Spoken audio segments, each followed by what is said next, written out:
ओम श्री परमात्मने नमः। जय श्री कृष्ण मित्रों। आज हम अपनी इस यात्रा के 143 दिन पूर्ण कर लेंगे और मैं आपके सम्मुख तीसरे अध्याय के 22वें श्लोक के लेकर प्रस्तुत हूँ। यह श्लोक बहुत ही सुंदर और अनूठा है। पिछले श्लोक में कृष्ण ने कहा था कि श्रेष्ठ पुरुषों को उदाहरण पेश करना चाहिए। अब वे किसी और का नहीं बल्कि खुद अपना यानी परमात्मा का उदाहरण अर्जुन के सामने रख रहे हैं। प्रसंग यह है कि श्री कृष्ण अर्जुन को यह समझा रहे हैं कि जब स्वयं ब्रह्मांड के स्वामी को भी कर्म करने की आवश्यकता नहीं है, फिर भी वे संसार की व्यवस्था के लिए निरंतर कर्म करते हैं, तो अर्जुन को अपने कर्तव्य से पीछे बिल्कुल नहीं हटना चाहिए। तो श्लोक की तरफ बढ़ते हैं। न मे पार्थास्ति कर्तव्यं त्रिषु लोकेषु किंचन नानावाप्तमवाप्तव्यं वर्त एव च कर्मणि। एक बार और सुनिए। न मे पार्थास्ति कर्तव्यं त्रिषु लोकेषु किंचन नानावाप्तमवाप्तव्यं वर्त एव च कर्मणि। अब चरणबद्ध तरीके से इसका उच्चारण समझिए। पहले चरण में 4 शब्द हैं, न, में, पार्थास्ति और कर्तव्यन। अनुस्वार लेते हुए नौ का उच्चारण होगा क्योंकि पहला वाला उसके दूर आगे वाला शब्द उससे त से चालू है। तो न में पार्थास्ति कर्तव्यन। दूसरे चरण को देखिए, यहाँ पर 3 शब्द हैं। त्रिषु लोकेषु तो आसान है, और कीचा की आई का उच्चारण करेंगे तो कीचन कीचन। तो त्रिषु लोकेषु किंचन।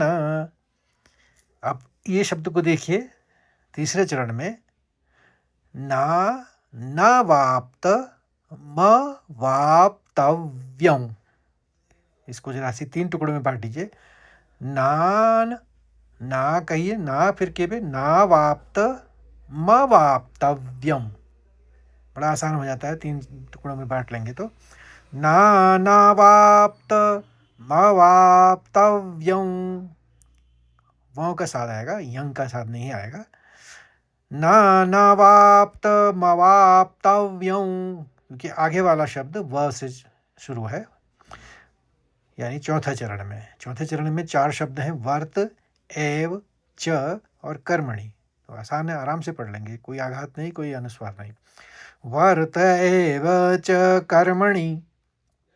एक बार और सुनिए तो आपको बिल्कुल ढंग से आ जाएगा। न मे पार्थास्ति कर्तव्यं त्रिषु लोकेषु किंचन नानावाप्तमवाप्तव्यं वर्त एव च कर्मणि। अब इसके शब्दार्थ और भावार्थ को भी समझ लीजिए। नह यानी नहीं है, मे यानी मेरा, पार्थ ये अर्जुन के लिए प्रयुक्त शब्द है, हे अर्जुन या हे कुंती पुत्र।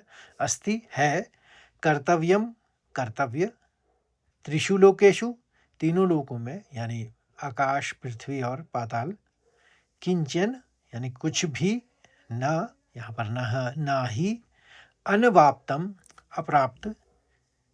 भगवान कह रहे कि ऐसी कोई भी वस्तु जो मेरे पास ना हो वो अप्राप्त है उनके लिए। और अवाप्तव्यम, इसका मतलब हुआ प्राप्त करने योग्य, यानी जिसको भगवान ने आगे और चाहना है। जो उनके पास जब सब कुछ है तो वो आगे क्या चाहेंगे।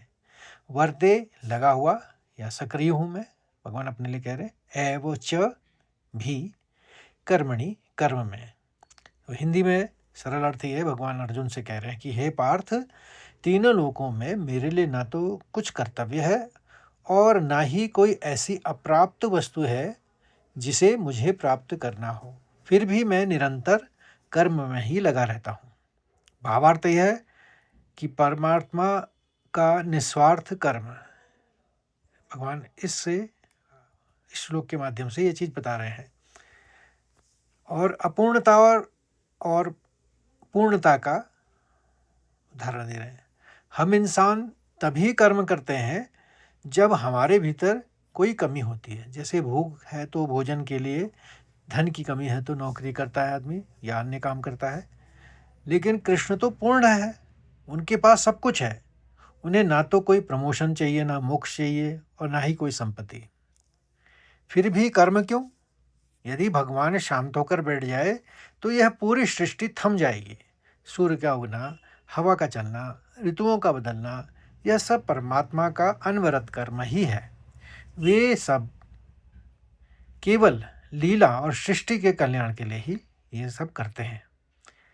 अर्जुन के लिए ये सीख है कि कृष्ण अर्जुन से कह रहे हैं, जब मुझे कुछ नहीं चाहिए तब भी मैं रथ हाँक रहा हूँ, तुम्हारे सारथी के रूप में मैं कर्म कर रहा हूँ, तो फिर तुम अपने स्वार्थ या डर के कारण अपने कर्तव्य से कैसे पीछे हट सकते हो।